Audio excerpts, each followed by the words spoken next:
there is some evidence to suggest that Hayley was strangled. Hayley was a friend of mine. There's something I need to tell you. It's happened. They've come. The police. I think we want to know more about four guys who grew up.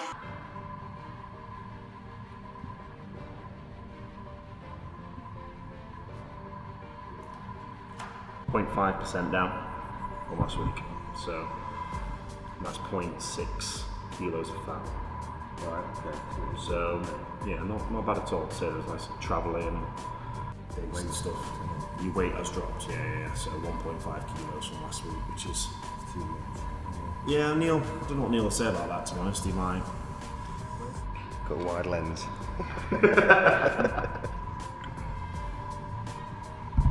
Australia. So That's your just a lower back. millimetre off there, yeah. 0.4 subscap. So 66.8, and then I can't compare it to anything. So in comparison to 7th. 28th of August. Yeah, August, so a little bit further on, but it was still higher at that point, so that's actually lower now than it was in 2016. The difference you found with obviously your meal frequency is the what difference that's had here with your lean mass. So Yes. Yeah.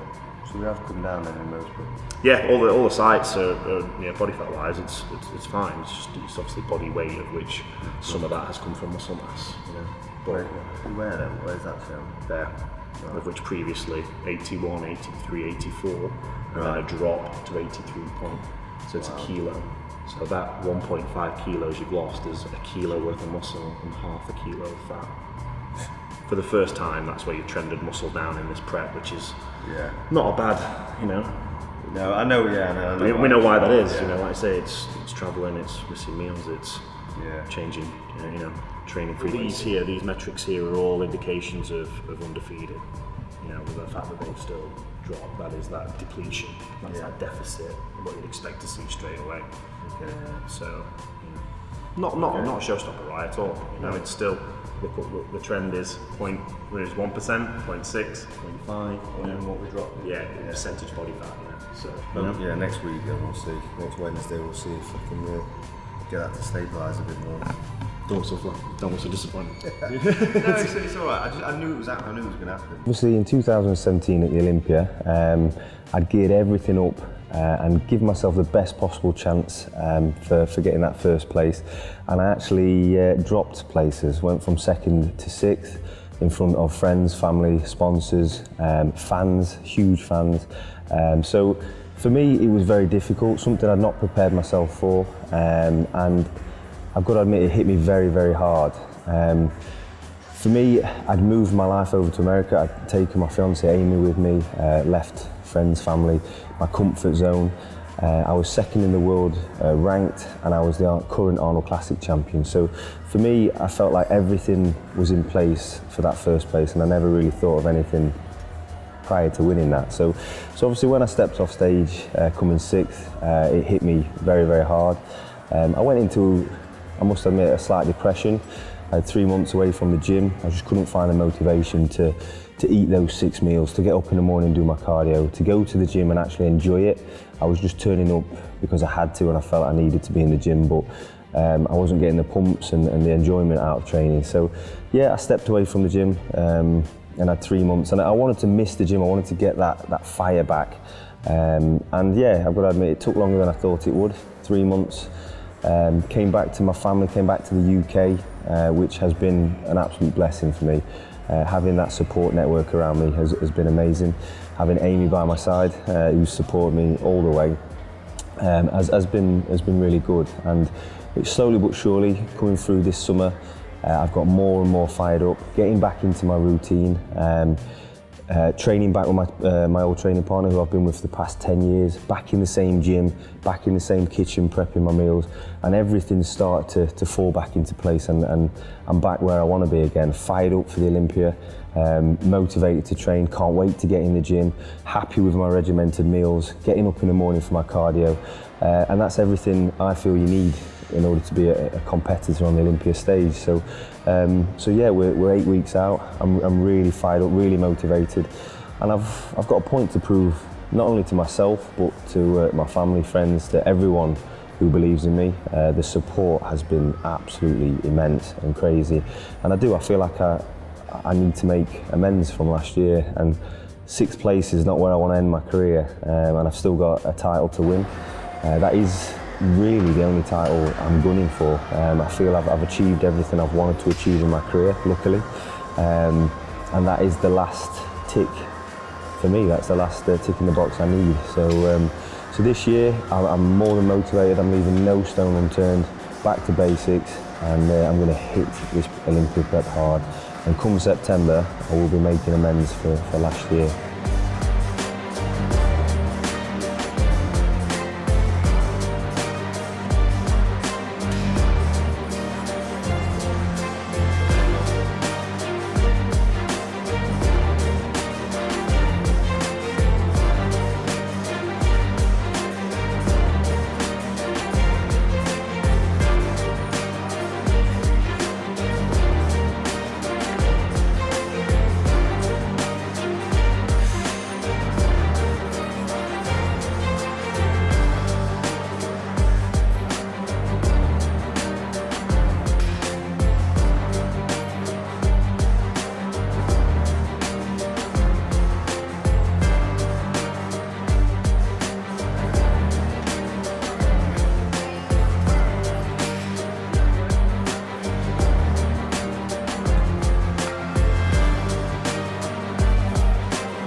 A lot of you follow me, or if you're close to me, you'll know that is how I work best.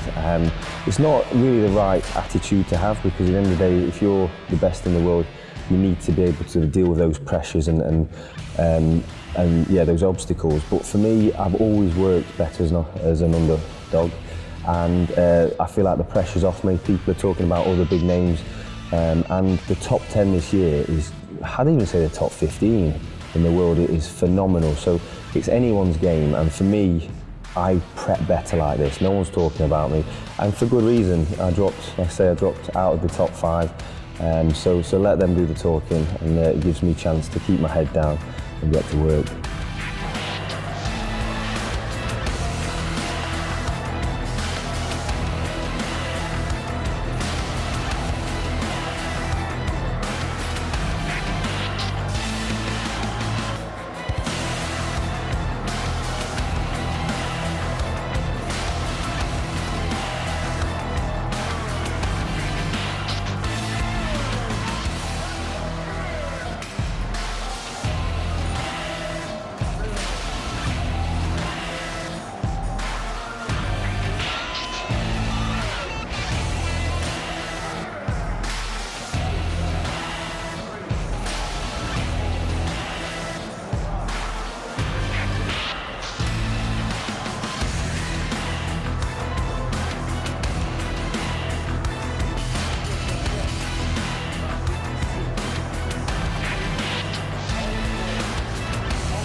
we're going to walk every morning over the fields, as you saw, and it's so tranquil and quiet and peaceful, and it's a part of the world I can just get away from everything, the stresses of life. And me and Amy we switch off. We talk about goals, obviously, we talk about what we want to do as a couple in the future, not only my competing goals, but things outside of the sport, i.e. a family, obviously getting married next year, we've got a big house renovation, and that's all things what I think I need to keep me stable and to keep me grounded, and to not put too much pressure on myself and to overthink things. And I've got to admit, in previous preps, i.e. the last one, that is something I did massively. I put a lot of pressure on myself. It's all I thought about for 12 weeks, and it drained me to the point where it became not as enjoyable as previous preps. It was more a case of having to, or this is what I have to do, whereas I want to do it. So those walks are a reflection of everything we've got to look forward to in the future, and obviously getting that cardio done to strip that stored fat and make sure I'm ready come game day.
So the changes I'm trying to make this year, we are trying to come in bigger, but not sacrificing my condition. So I've always been known for condition on stage, never for the size game. So last year, that's one other thing I kind of did wrong. A couple of weeks out, decided to change my game plan, tried to come in a bit fuller, but obviously I sacrificed condition.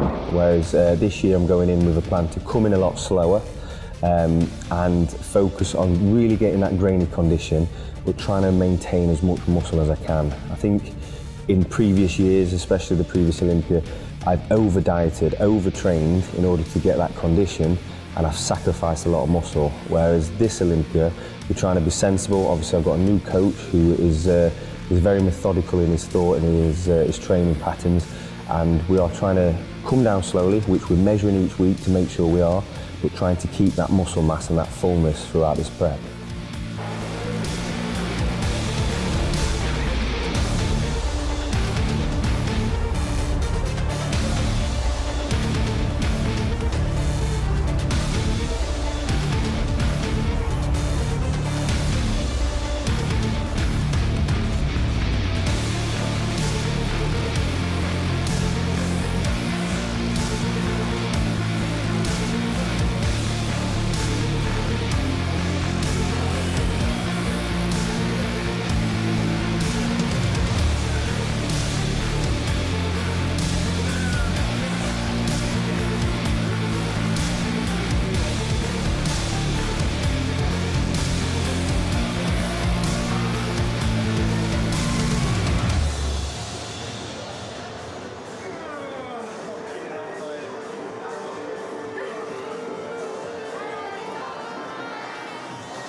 because again, what you're trying to do is you know, work the tissue, work the muscle, and just elongate it and get it more flexible. It's one thing if you've got like tight muscles or hypertonic muscles, very susceptible to injuries then. Whereas if you're nice, loose, flexible, the elasticity in the muscle, things like that, you stand a better chance of going injury-free. And in Ryan's case, that's essential, so reduce the risk of injury, especially on a time scale like the Olympia when you've only got 14, 15 weeks of prep. Last thing you want to be doing is getting injured 4 weeks into your prep, and then that puts you back a few weeks. So.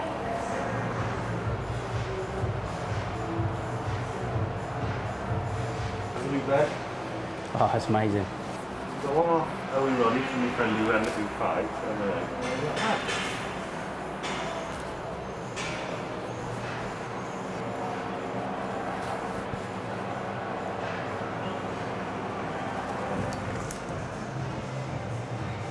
I've got a prep from the USN on the Tuesday there, so.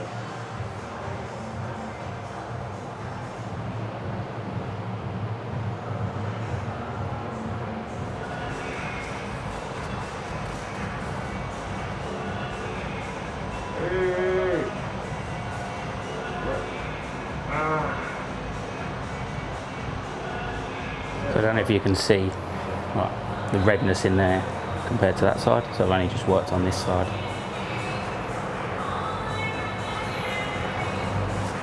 What was the cupping for? The cupping is a myofascial release, so basically it creates a vacuum in the cup. Rather than massage, it's putting pressure down on the body, that's actually raising it up. So you imagine like layers of skin, tissue, and it just kind of separates and pulls them up. And again, you can see the redness in all the areas that we've worked on, and it promotes circulation to the areas. And then with circulation, obviously you get oxygenated blood with nutrients in it, so it gets into the muscles, helping recovery. So that was a positional release, or a lot of people, so mainly Americans, call it active release or ART. So you place the muscle in a shortened position, pin it and stretch it. So you pin the muscle, and then you allow the movement, the natural movement of the body, just to stretch that out a little bit. So just using various techniques, all within one session. Whereas just saying, you know, we're just going to massage this, just using various techniques, cupping, myofascial release, PRTs, ARTs, and then with some of the stretching that we did with the band, it's got MET or muscle energy technique, and then other people call it a PNF, but don't ask me to repeat what that means.